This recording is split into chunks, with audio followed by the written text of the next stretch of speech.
Disappointment either destroys you or drives you, and you have to decide which one it's going to be. If you don't consciously decide, there's always going to be more BS for you to deal with. And I think, but that's why I think, when I do my events, the reason I do the 12 hours a day, it's not because I like talking. It's just that I can tell you something all day long, or I can get you to build the muscle. Yes. And the build of the muscle is by experiencing it. I always tell people a belief's a poor substitute for an experience. Like I could have a belief about you, but now I experience you. So I get to know who you are, right? The same thing's true as like you have a belief about China, you have a belief about working out. So I try to give people experiences that are so profound. And then, the studies they did, they found people 12 months later, 11 months later, we're still in the middle of COVID. They did my digital seminar, and they measured my body like the amount of times I jump 1,000 times in a day, and I weigh 282 pounds, and I come down 4 times the body weight, so it's 1,000 pounds times 1,000 pounds of pressure. My lactic acid, if you've ever been with a friend and you're running and you can't talk, the point you can't talk is a level 4 of lactic acid. I'm at an 18 and still speaking. So they decided to do that on my audience, and they found an interesting pattern. This is the same group that works with some of the, Super Bowl champions and some of the Stanley Cup champions and so forth. There's a ratio in the body of testosterone versus cortisol, the stress hormone. And when the ratio is balanced, they call it the championship bloodline or bloodstream. It literally gets you to follow through. So when they did my audience in my live seminar, they found that people literally mirror me all the way through the experience. That's phenomenal. Biochemically. That is phenomenal. But then we did it, because all of a sudden, overnight they said to me, we're going to San Francisco, and the governor of California says you can only have 10 people, and we got 15,000. So I was like, we'll go to Vegas. They'll never shut down Vegas. They shut down Vegas. I was like, okay, we'll do 1,500 movie theaters with 10 people in them. They shut down the movie theaters. Like, okay, we'll go to a church in Houston. I got a buddy, I'll rent his church for 15,000 people. They're not going to keep Costco open and shut down the church. They kept Costco open and shut down the church. So I finally said, okay, I'm not going to do some crappy little webinar. So I get this vision. I'm going to build this facility with 20-foot high LED screens, 50 feet wide, all around me. I'm going to call Eric Yon at Zoom. I'm going to get them from 1,000 up to 25,000 people so I can interact with people live in real time. I'm going to build an app so they can shake it. And the more people do it, the louder it gets, so it's real. So I built this whole thing. So now we're doing bigger events than ever in our entire history. But they did the same measurements on them in different parts of the world and saw the exact same mirroring process. Wow. And the average person, even digitally, just to clarify that, 71% of the people, they had 71% drop in negative emotions, 53% improvement in positive emotions, and 11 months later, in the middle of COVID, it held because it's a biochemical change. So when people say, "Oh, I'm trying," I write books because it's an easy entry point to people. There's so much you can learn from a book, but there's nothing like the experience. That's why I do the events. And like this last 2 years, because of COVID, I did 2 6-day free events. We had 800,000 people attend for 6 days, just 4 weeks ago, because I just wanted people to have answers where they are.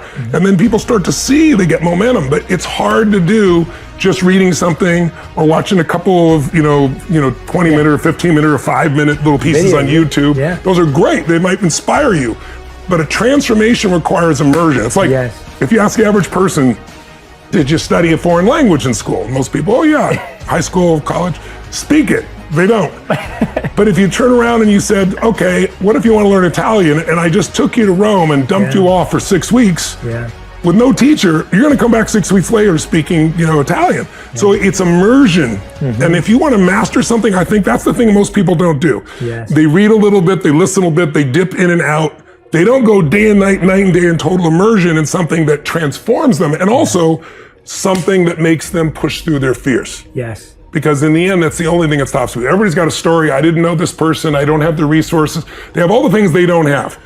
But if you're resourceful, you can get the money, you can get the time, you can get the energy, you can get anything you want. And you've got to get over your fear to be resourceful. So we do experiences that are so physiologically profound that those fears do not stop you anymore. And that's how we get people to get, 10 years later, they're still transformed from an experience that was one weekend.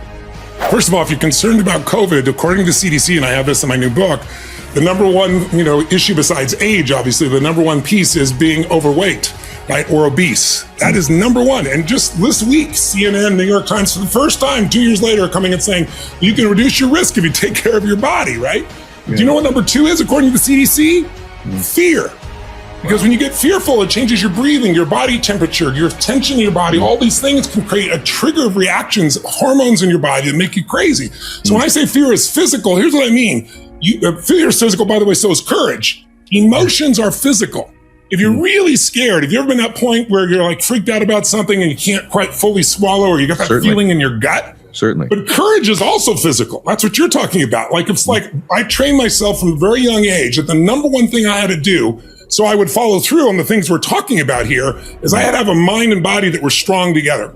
That every day I was going to do something to strengthen my body, even if it was just 10 minutes or 15 minutes. Something was going to shift me physiologically to do that. And so I get scared or I get frustrated and I go on a run, I go on a sprint, and I wasn't in shape, didn't matter. I pushed myself beyond what I was comfortable with. I go lift weights and I pushed beyond what I was comfortable with. And when you do that, everything in your nervous system changes. Because all of a sudden, when you face something and you push beyond the comfort zone, you get stronger and stronger. Even a little bit each day changes things. So think about it. Courage, that's not, you're not afraid, because there'd be no need for courage. Courage is you're scared shitless, but you do it anyway. And so training your body, and you and I both do this, right? We train intensely because we know this is the resource through which my mind's going to try to make decisions. And then the second thing is every day you got to feed your brain, your mind, because if you don't, crap is going in there automatically. We all know that, right? I mean, today it's chasing you because we all know, the news knows, they're not bad people, they're good people. They're just doing their job. Their job is make sure they make as much money for their shareholders. And they know one formula works. And it's pretty obvious these last 2 years more than ever. If it bleeds, it leads. If it produces fear, more people watch. It's because we all have a 2 million-year-old brain that's always looking for what's wrong, what can hurt us. But your 2 million-year-old brain's not going to make you happy, right? You have to take control of that 2 million-year-old brain and start to direct consciously what you want your life to be. So changing your body radically by a workout, by a run, by a push, by whatever you're going to do, shifting by feeding your brain every single day, and then making sure every day you're taking some form of action towards a compelling future. Like, what am I going to make better? If you have nothing to look forward to, you're going to be pissed off, you're going to be frustrated, you're going to be depressed, you're going to be overwhelmed. And in those emotional states, even though you're a smart person and you know lots of things, you won't use anything you know. So to me, the leverage to changing somebody's life is always starting with the human body. If I started to speak to you and I spoke more at this tempo, and I said, Ed, I really think people should get their act together and make this their best year ever, right? I feel terrible in my body. Now, I'm not saying everybody needs to talk fast or loud like me. That's my own physiology, but it's kind of trained. But everyone has different gears. And when you're low gears, like you can be in a great relationship, somebody you totally love, and you're both in a great physical state, emotional state, everything's great. You both get a little low from taking the kids to 20 soccer practices and cash flow problems in the business and all that stuff. And all of a sudden, same love doesn't feel like the same love. You still love each other, but it doesn't come across. And if you're both stressed out, then it creates problems in the relationship. So the most important factor in your life is the ability to manage your mental, emotional state. It is the one thing you have complete control of once you learn how. Then it becomes just the daily discipline. And it's not even discipline, it just becomes habit. To say, I'm not going to live in this lousy pace. I'm not going to put up with it. I know what to do. Let me do it. Let me move forward. But that's why, I do programs and events where I immerse people.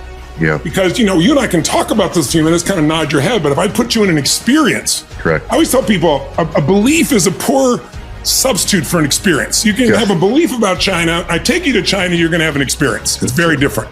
And so I think human beings need to put themselves more in experiences. A lot of us today, especially with COVID, being stuck at home and doing business from home, a lot of people are stuck in their head. I tell you, get in your head, you're dead. You'll just go in circles. Get in your head. You got to get that body and that energy moving, and then your head will start to work as well.